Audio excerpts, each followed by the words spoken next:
আসসালামু আলাইকুম। আমরা যাচ্ছি কাজীর মসজিদে। তো এই মুহূর্তে আমরা অবস্থান করতেছি রাজার দিঘির পারে। এখান থেকে আমরা রওনা দিব কাজীর মসজিদের উদ্দেশ্যে। তো এখন প্রায় একটার কাছাকাছি, ইনশাআল্লাহ আশা করি যে আমরা গিয়ে নামাজ পাবো। তো বাকিটুকু আপনারা দেখতে থাকেন। আমরা ওখানে গিয়ে ভিডিওর মাধ্যমে কাজীর মসজিদের সবকিছু তুলে ধরার চেষ্টা করবো ইনশাআল্লাহ।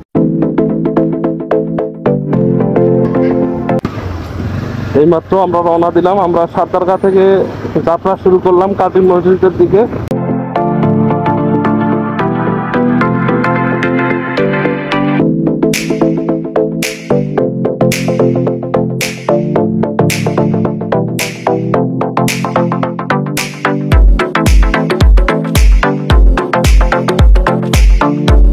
কিশোরপুর কিন্ডার গার্ডেনের সামনে দিয়ে আমরা এখন যাচ্ছি কাজীর মসজিদের দিকে। তো যেতে যেতে গ্রামের রাস্তার যে সৌন্দর্য, দুই পাশের যে মনোরম সৌন্দর্য, সেটি আসলেই মনোমুগ্ধকর। রাস্তার পাশে এই স্কুলটি হচ্ছে কিশোরপুর এনইউ উচ্চ বিদ্যালয়।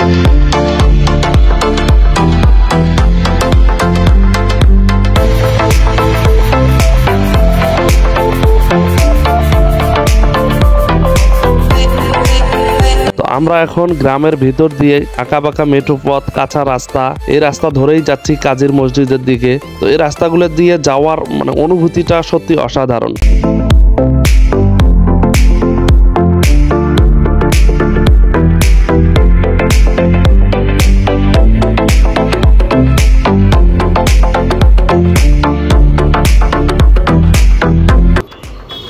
যাক, আলহামদুলিল্লাহ আমরা খুব দ্রুতই বাটারহাটে এসে পৌঁছাইলাম। কারণ আমরা ওখান থেকে রাজার দিঘির পাড় থেকে বের হয়েছি প্রায় 1:10 তখন বাজে। এই জন্য আমরা দ্রুত খুব গাড়ি চালিয়ে আসলাম।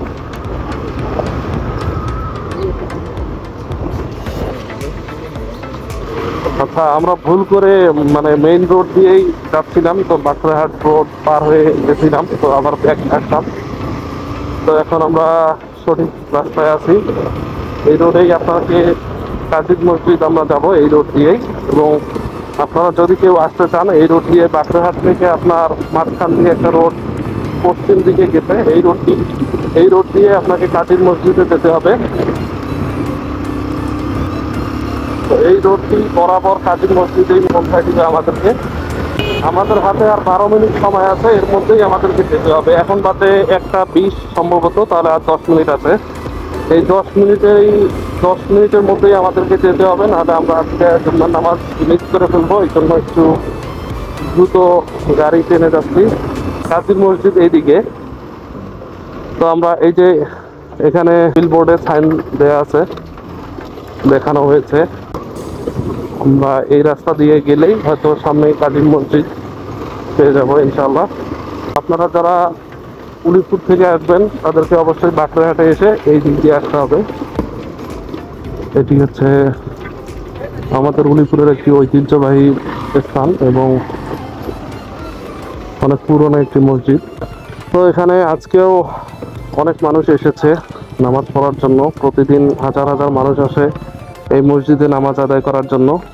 আসলে এই মসজিদটির অনেক ইতিহাস ঐতিহ্য আছে। এই ইতিহাস ঐতিহ্য সম্পূর্ণ আপনাদেরকে ভিডিওর মাধ্যমে তুলে ধরার চেষ্টা করবো ইনশাল্লাহ। তো এখনো অনেক মানুষ আসতেছে নামাজ আদায় করার জন্য। তো আল্লাহর অশেষ রহমতে আমরা কাজীর মসজিদে খুব দ্রুতই এসে গেছি এবং আলহামদুলিল্লাহ আমরা নামাজ আদায় করতে পারবো, এখনো সময় আছে। তো আজকে জুম্মার নামাজের দিন থাকায় অনেক মানুষ এসেছে এই মসজিদে নামাজ আদায় করার জন্য। মসজিদের সামনেই খুব সুন্দর একটি পুকুর আছে এবং এখানে শান বাঁধানো একটি ঘাট আছে, যেখানে নামাজি ব্যক্তিরা উজু করতে পারে। অনেক সুন্দর একটি জায়গা এবং অনেক সুন্দরভাবে এই ঘাটটি বাঁধাই করা হয়েছে।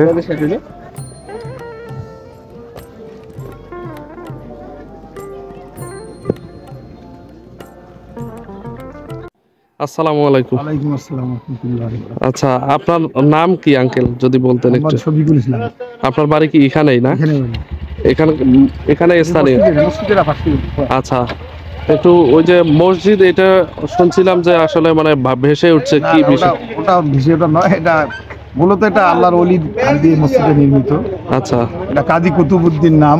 হ্যাঁ হ্যাঁ যিনি হ্যাঁ মসজিদটা নির্মাণ করেছেন। এটা দরজার মধ্যে লেখা আছে, হ্যাঁ হ্যাঁ। এই লেখাতে লেখা আছে বানা করোনা উর্দু দিয়ে লেখা আছে কাজী কুতুবউদ্দিন। আচ্ছা এই মসজিদটা নির্মাণ করেছেন কাজী কুতুবউদ্দিন। এতে সন্দেহ নাই যে মসজিদটা ভেসে উঠছে। আচ্ছা, এটা মসজিদ যে ভেসে উঠছে এরকম কথা শোনা যায়, এটা বিশ্বাস করা যাবে। এটা বিশ্বাসযোগ্য না। আচ্ছা, বুঝতে পারছি।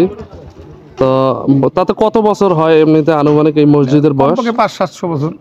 500-700 বছর, তাহলে তো অনেক। অনেক। ওই যে সামনের অংশটাই শুধু ছিল, মানে যেটা ওই যে ভিতরে 3 গম্বুজ, 3 গম্বুজ যেটা, ওইটাই শুধু ছিল। ঠিক আছে, এখানে তো অনেক মানুষ আসে প্রতিদিন। শুক্রবার ছাড়া প্রতিদিন, মানে প্রতিদিনে লোক আসে। শুক্রবার দিন বেশি আসে, জুমার দিন। হ্যাঁ, জুম্মার দিনে একটু বেশি মানুষ আসে। তো ঠিক আছে, ঠিক আছে, আসসালামু আলাইকুম। এই মসজিদে প্রতিদিন অসংখ্য মানুষ দূর দূরান্ত থেকে দান এবং মান্যত নিয়ে আসে, হাঁস মুরগি গরু ছাগল। তো এগুলো নামাজ শেষে মসজিদ কর্তৃপক্ষ এগুলো নিলামে বিক্রি করে দেয়। নামাজ শেষে সবাই এখন লাইনে দাঁড়িয়েছে। তোর পলিথিন কই? তাহলে তুই পাবার না, বের হ লাইন থেকে।